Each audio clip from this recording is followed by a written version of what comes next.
tsy miova faty azy fa salazainao fasifazy tsy ano ihany fodory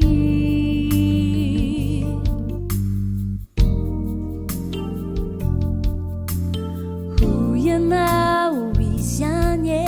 maditra to tsy misainanao akory ny alinizy tsy matory fa le milalao fity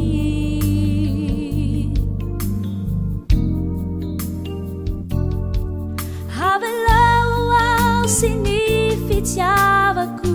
hiaro faty fanamarina zay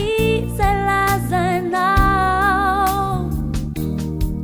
tsy maninona faleoko ihany miaritra anaty fitiavana lalinaka avelao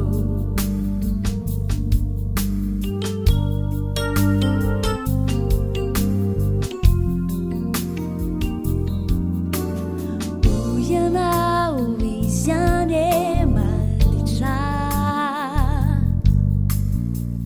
to tsy misainanao akory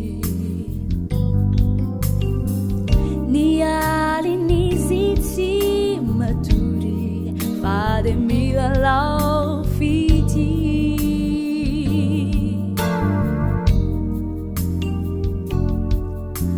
aza tantalainao ny adalany ny toetrany tsy tantinao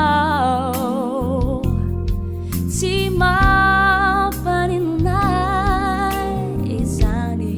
tiako izy ampizany